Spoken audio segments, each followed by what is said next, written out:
A very good morning to all dear children. I hope you have thoroughly watched the first two videos on lesson number 8, The Glory of Bharatvarsh, and read the chapter for better understanding. Let's start with a quick recap of what we learnt in the previous session. We learnt about the literature of ancient India, which is divided into three subheads: religious literature, non-religious literature, and description by foreign travelers. Religious literature covers the Vedas, Upanishads, epics like Ramayana and Mahabharata, which are a triangular confluence of ancient Indian society, culture and religion. We also learnt about Puran, Buddhist texts and Jain texts. In non-religious literature, we learnt about poems, accolades, dramas, grammar texts and smritis.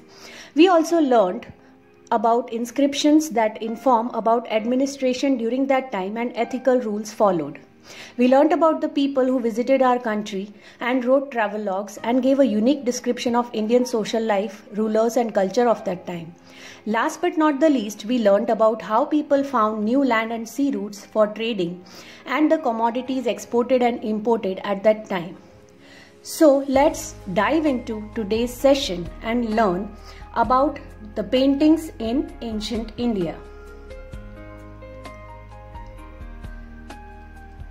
Pictures not only express the emotions of human beings but also portray the actual situation of that time. Painting as an art form has flourished from early periods in India, as is evident from various epics, other sources and archaeological surveys. The oldest paintings were found in Neolithic era. Natural caves and smaller shelters in India very often contain prehistoric paintings. 500 paintings of Neolithic age have been found at Bhimbetka in Madhya Pradesh. It is a home to the oldest known art by humans. Bagh caves and Amravati associated with Indian culture have been found. Bagh caves are a group of 9 rock-cut monuments situated among the southern slopes of the Vindhyas in Bagh town. Paintings of Ajanta Ellora depicting Buddha's Jatak stories and Buddha's sadhana are found in large number. They depict the past lives and rebirths of Buddha, pictorial tales and rock-cut sculptures of Buddhist deities. Padmapani is jewel of Indian culture. It literally translates into one who holds the lotus. Shiva temple or of Ellora caves is carved out of a single massive rock and is the largest of 34 Buddhist, Jain and Hindu cave temples and monasteries. Let's understand the architecture of ancient India.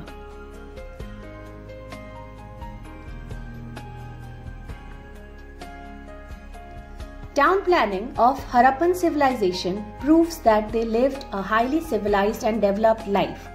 They had planned cities with scientific drainage systems.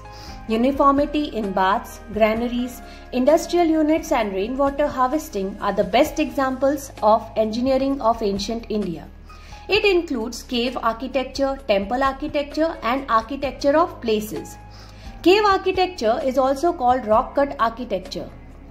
It includes hills of Barabar, Nasik Hills, Ajanta Ellora and Amravati.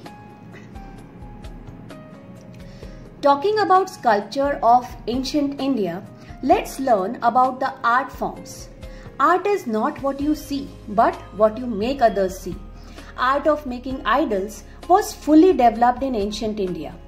Two art styles prevailed during that time: Gandhar art, which was a confluence of the Greek and Indian style, and Mathura art, which was completely Indian style of art. Gandhar artists created numerous statues of the Buddha in a relatively naturalistic fashion. Many artifacts have been found in Takshashila and Gandhar in Afghanistan and in northwestern India. Buddha statues were made in large number.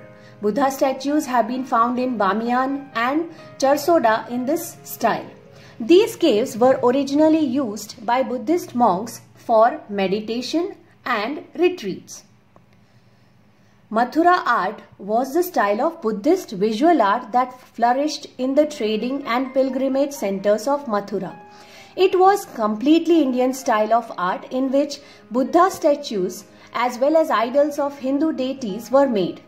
Specimens of sculptures in Mathura art form have been found from Amravati, Ajanta, Nasik and Sarnath. Understanding stupas and viharas, which were part of the Buddhist architecture. Stupa is a small dome-shaped architecture in the middle of which the relics were buried and the Buddhists practiced meditation there, and viharas were the ancient Indian term for Buddhist monastery that were originally constructed to shelter the monks during rainy season, when it became difficult for them to lead a wanderer's life. Buddhist architecture includes stupas, chaityas and viharas. The monumental construction of life of Buddha began in the form of stupas. They were made first time during Vaji Union. Stupas were constructed in large number.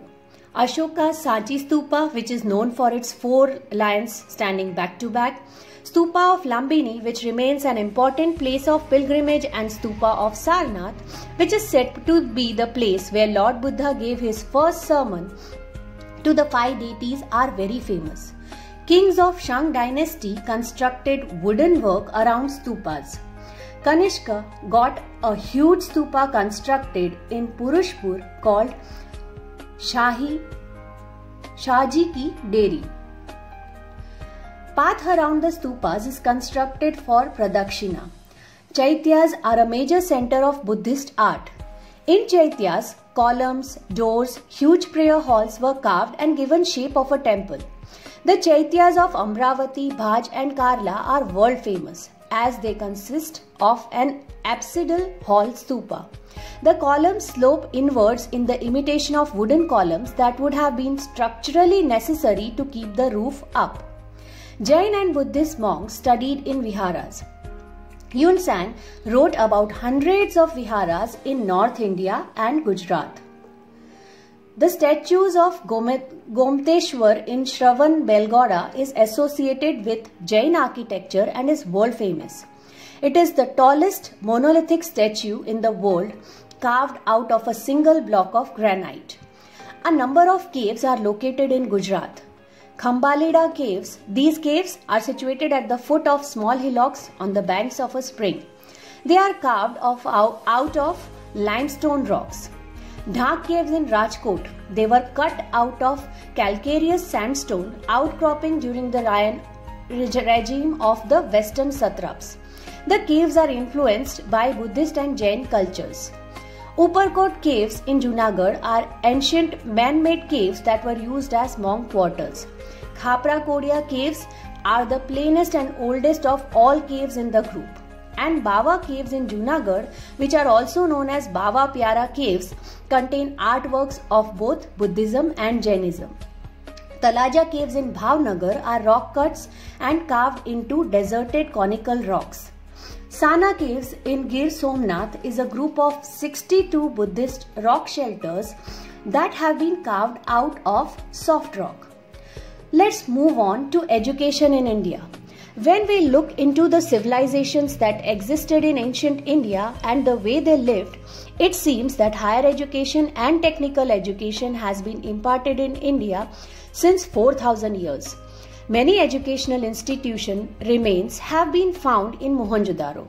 It is called Bronze Civilization as people during this time were using bronze and had knowledge of bronze technology.